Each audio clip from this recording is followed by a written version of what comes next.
मुहतरम Nadreen, इस vlog के अंदर आप लोगों को 9 पॉइंट हैं वो बताने हैं जिनका जानना आप लोगों के लिए बहुत जरूरी है। 2024 के अंदर जो फ्रॉड का एक नया वाकया पेश आया है वो भी आप लोगों को बताना है। 2023 के अंदर जो रोड क्रॉस करते वक्त एक हादसा पेश आया वो भी आप लोगों को बताना है। तो 9 पॉइंट है, सारे के सारे आप लोगों को बताने हैं। बहुत ही अहम व्लॉग है, इस व्लॉग को आखिर तक पूरा सुनकर जाइएगा। नहमदुहु व नुसल्ली अला रसूलिहिल करीम। मुहतरम नादरीन, 2024 के अंदर एक फ्रॉड वाला वाकया पेश ये आया कि एक हाजी हैं जिनका नाम रियाज है, वो इंडिया से हैं। वो जब हरम शरीफ में आते हैं, एक फैमिली आती है, उनसे सवाल करती है।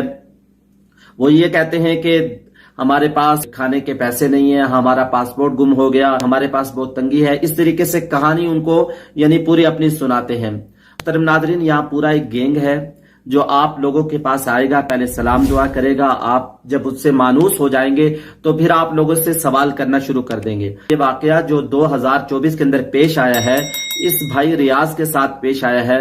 इन्होंने उसकी हेल्प कर दी, 150 रियाल निकाल कर दे दिया। जब ये सफा मरवा की सही करके उम्रे के जो अरकान थे ये करके अपने होटल में जाते हैं, वो जाज कराम जमा होते हैं तो आपस में बातें शुरू होती हैं। तो इस आदमी का भी तज़किरा शुरू हो जाता है। तो वो कहने लगे हमारे साथ भी ये वाकया पेश आया, ऐसे ऐसे हमें भी कहा है। तो ये समझ गए कि मेरे साथ फ्रॉड हो गया। तो अब क्या होता है, दोबारा ये हरम शरीफ में आते हैं, उस आदमी को देखते हैं वो इस तरीके से सवाल कर रहा होता है। उसको एक कॉर्नर पे लेकर जाते हैं, उससे पूछते हैं, सारी तफ्तीश करते हैं, तो इनको समझ आ जाता है ये फ्रॉडी आदमी है। मुहतरम नादरीन, मैं आप लोगों से कहूंगा अगर आप लोगों के साथ कोई ऐसा वाकया पेश आए तो कहें कि इंशाल्लाह हम आपकी हेल्प करते हैं। आप उसका हाथ पकड़ें और शुरते के पास ले जाएं, पुलिस वाले के हाथ में उसका हाथ थमा दें। भाई रियाज ने जब उसको जरा सख्ती की, सख्ती से बोले और 150 रियाल निकाल कर उसको दिया और रफू चक्कर हो गया। और उसकी बीवी भी वहां आ गई थी फौरन। मुहतरम नादरीन, ऐसे वाकयात बहुत सारे यहाँ पेश आ रहे हैं। मैंने आप लोगों को पहले भी बताया था, मस्जिद हराम में, मस्जिद नबवी में खिरात लेने वाला और देने वाला दोनों मुजरिम समझे जाते हैं। जो मांग रहा हो तो आप उसको तो शुरते के हाथ में दें और आप बिल्कुल हेल्प ना करें। जो हेल्प के इदारे हैं वहां जाके हेल्प करें। इस बात का खास तौर पर ख्याल रखें। मुहतरम नादरीन, दूसरा पॉइंट रोड क्रॉस का है। जब आप लोगों ने यहाँ रोड क्रॉस करना है तो आप लोगों ने बड़ी एहतियात करनी है। हम सऊदी अरब में रहते हैं, यहाँ ट्रैफिक बहुत फास्ट है, बड़ी तेजी से चल रही है। और आज का दौर मोबाइल का दौर है। क्या करते हैं ये लोग, मोबाइल एक हाथ में ऐसे लेके मोबाइल भी देख रहे हैं, ऊपर नीचे कर रहे हैं, ऊपर नीचे कर रहे हैं, गाड़ी स्पीड से जा रही है। और जब टच होती है किसी चीज में फिर उनको होश आता है कि ओहो एक्सीडेंट हो गया। तो आप लोग इसका एहतियात करें।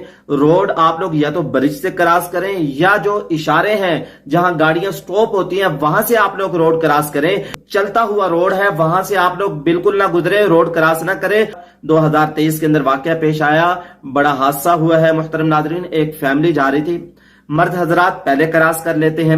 अब औरत जो है उनके साथ जो लेडीज थी वो रुक जाती है, वो देख लेती है गाड़ी को, गाड़ी स्पीड से आ रही है। अब उसका शौहर कहता है उसको, आओ ना, आ जाओ भाई, जल्दी आ जाओ। जब जरा दबाव डालता है, गुस्से से बोलता है, वो बेचारी पजल हो जाती है, रोड क्रॉस करने लगती है। तो वो गाड़ी आके उसमें टच हो जाती है, एक हाथ और पांव फ्रैक्चर हो जाता है। बाद में वो हाजी भी रो रहा होता है, वो भी परेशान हो रहे होते हैं। हज तो गया ना, देखे हज तो सारा खराब हो गया।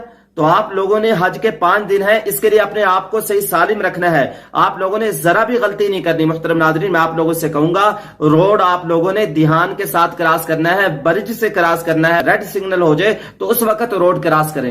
नादरीन, तीसरा पॉइंट ये कि गिरी पड़ी चीज को आप लोगों ने बिल्कुल नहीं उठाना। यहां सबसे बड़ी प्रॉब्लम जो है आप लोगों के लिए वो लैंग्वेज की है। अगर आप लोगों ने किसी की हेल्प करने के लिए वो चीज उठा ली और शुरते को देने लगे, शुरता तो कहेगा यही चोर है। सबसे बड़ी तो प्रॉब्लम लैंग्वेज की है। जब तक आप उसको समझा नहीं सकेंगे तो आप लोगों पर ही शक किया जाएगा। तो आप लोग यहां आते हैं, आपका दिल नरम हो जाता है, आपकी आंखों में आंसू होते हैं, दिल नरम हो जाता है, खाना काबा सामने होता है, आप लोग लोगों की हेल्प भी कर रहे होते हैं, कोई मांगता है उसको भी दे देते हैं, गिरी होती है उसकी भी हेल्प करने लग जाते हैं। ये काम आप लोगों ने बिल्कुल नहीं करना। गिरी पड़ी चीजों को शुरते खुद आएंगे, खुद उठाएंगे। गिरी पड़ी चीज को वहीं छोड़ देना है। वजारत मसबी उमूर ने सख्ती से मना किया है, पहले भी बारहा ऐलान किया, अभी भी ऐलान किया जा रहा था, गिरी पड़ी चीज को आप लोगों ने बिल्कुल नहीं उठाना। मुहतरम नादरीन, चौथा पॉइंट जो है, आप लोगों ने बस में चढ़ते वक्त अपने साथ जो लेडीज हैं, खवातीन हैं, बूढ़े हजरात हैं, कमजोर हजरात हैं, उनको पहले चढ़ाना है। उनको बस में पहले दाखिल करना है, फिर आप लोगों ने चढ़ना है। बस से उतरते वक्त अपना कीमती सामान आप लोगों ने बस के अंदर बिल्कुल नहीं भूलना। मैंने पहले व्लॉगों के अंदर भी आप लोगों को बताया, आपका पासपोर्ट, आपका जो कार्ड है, आपका वीजा है, जो इसकी कापियां आपने अपने साथ रखनी है, अपने जिस्म के साथ चिपका के रखनी है, अपने जिस्म के साथ उस बैग को रखना है। उसको कहीं वॉशरूम में टांगना नहीं है, लटकाना नहीं है, बाद में आप लोग परेशान होंगे। जो बसें आप लोगों को हरम शरीफ से बस पार्किंग तक लेके जाती हैं, उन बसों पे जाने के लिए हुज्जाज कराम क्या करते हैं, पहली बस जो आती है वहीं सारे जमा हो जाते हैं। अब पहली बस में जब सारे दाखिल होंगे तो फिर तो बस फुल हो जाएगी और इसमें जगह नहीं बचेगी। आप लोग पीछे चले जाएं, 5-6 बसें इकट्ठी आती हैं, जो पिछली बसें होती हैं वो खाली होती है। मैंने हुज्जाज कराम को पहले भी कहा था कि बसों में खड़े होके ना जाए, बैठ कर जाए, पिछली बसों में जाएं। और बसों में चढ़ते वक्त पहले खवातीन को उनको चढ़ाएं, उतरते वक्त आप लोग अपने सामान को साथ लेकर आए। बस में कोई चीज आपने भूलनी नहीं है। 5वां पॉइंट है कि सर को ढांप के रखें, सर पे कपड़ा डाल के रखें।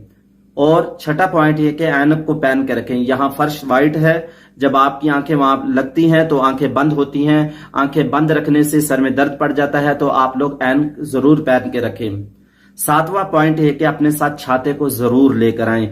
छाते के बगैर आप लोगों की तबीयत खराब हो जाएगी। छतरी जरूर लाएं, छतरी से अपनी हिफाजत करें, अपने आप को धूप से बचाएं। 8वां पॉइंट ये कि सही के बाद लोग हलक कराते हैं। हलक कराने के बाद वो सर को टिन कराने के बाद नंगा लेके ऐसे फिरते रहते हैं और आप लोगों के सर को गर्मी लग गई, धूप लग गई तो आप लोग सख्त बीमार हो जाएंगे। ऐसा बिल्कुल ना करें। मुहतरम नाज़रीन, 9वां पॉइंट ये कि जो लोग इंडिया से हज करने के लिए आते हैं उनके साथ हज पैकेज में खाना नहीं होता, इसलिए तो वो खुद चीजें खरीद रहे होते हैं, खुद सब्जी खरीद रहे होते हैं, अपने होटल में खुद बनाते हैं। तो मैं आप लोगों से कहूंगा, जिनको अल्लाह ने वसअत दे रखी है, जिनके पास अच्छा है, उन लोगों की मदद करें। बाद ऐसे बेचारे गरीब होते हैं, ऐसे मुफलिस होते हैं, पूरा हज का सफर वो दाल चावल पे बिता देते हैं। तो मैं आप लोगों से कहूंगा, जो ऐसे लोग हैं उनकी आप लोग हेल्प करें। इंशाल्लाह इस हेल्प पे अल्लाह ताला आप लोगों की मदद करेगा, आप लोगों की नुसरत करेगा। आखिरी गुजारिश ये कि आप लोग हज के सफर के अंदर अपनी दुआओं के अंदर हमें याद रखना। मैं हूं आपका भाई हाफिज गुलाम सऊदी अरब से। अस्सलामु अलैकुम व रहमतुल्लाहि व बरकातुहू।